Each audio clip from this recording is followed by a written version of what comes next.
प्रिय छात्रों, एक बार पुनः आपको हम क्वांटम संख्याओं पर आधारित कुछ प्रश्न बताएंगे।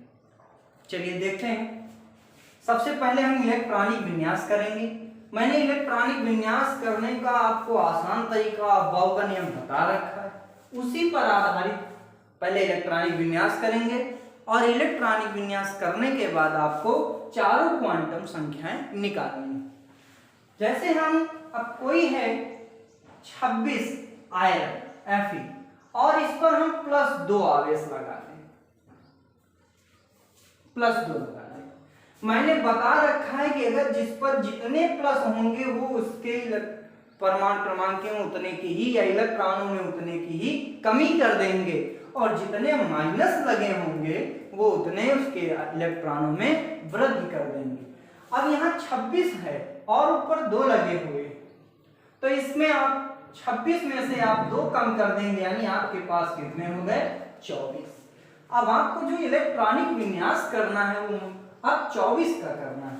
चलिए, तो 1s2, 2s2, 2p6, 3s2, 3p6 और 4s1, 3d5।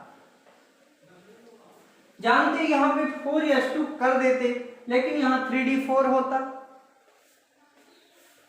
क्योंकि क्रोमियम और कॉपर ये दोनों अपवाद हैं। तो 1s2, 2s2, 2p6, 3s2, 3p6 और 4s2, 3d4। अब दोनों में 24 इलेक्ट्रॉन है, दोनों में ही 24 इलेक्ट्रॉन है।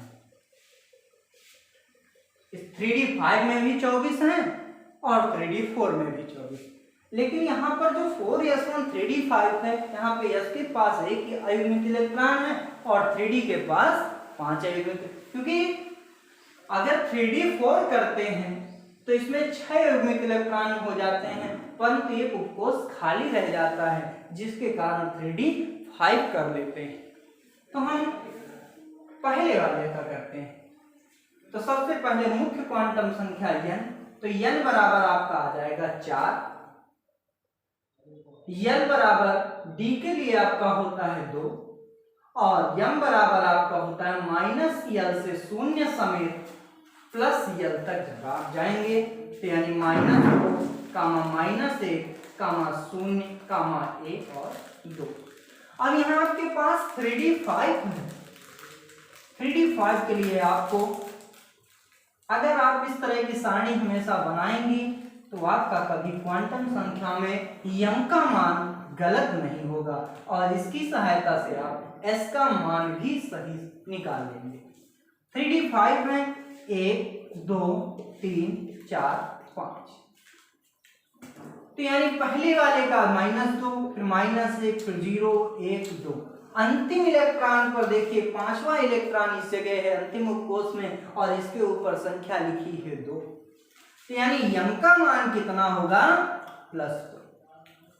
और एक बात आपको ये बता दें, अगर यहीं पर आपका होता 7वां इलेक्ट्रॉन तो 5 यहाँ हो गए, 6 हो गया, 7 हो गया, तब उस m का मान -1 ही होता।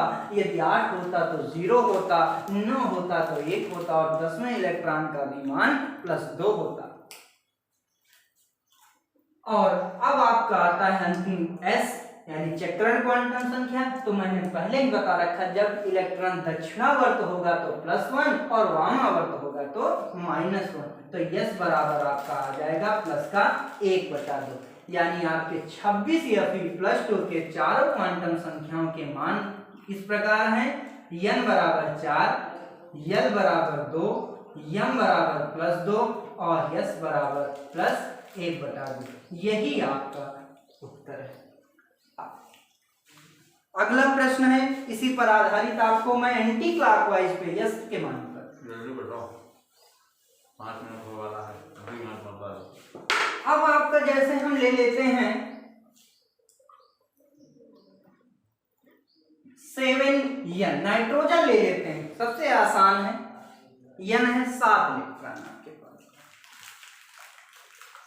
इसका इलेक्ट्रॉनिक विन्यास करोगे 1s2 2s2 और 2p3 होगा।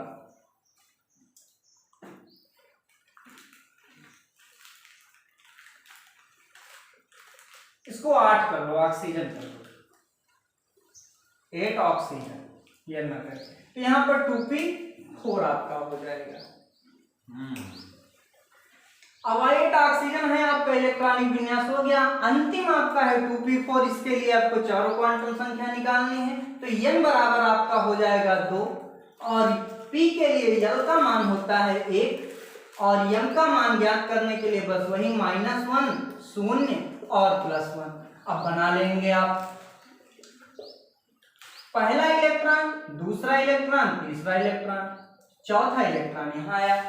अब इसका मान -1 है और इसका मान 0 है और इसका मान +1 है।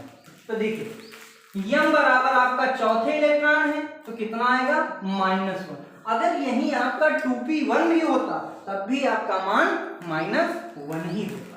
और s का मान अब यहाँ एंटी क्लॉकवाइज में है तो s बराबर -1/2 होंगे।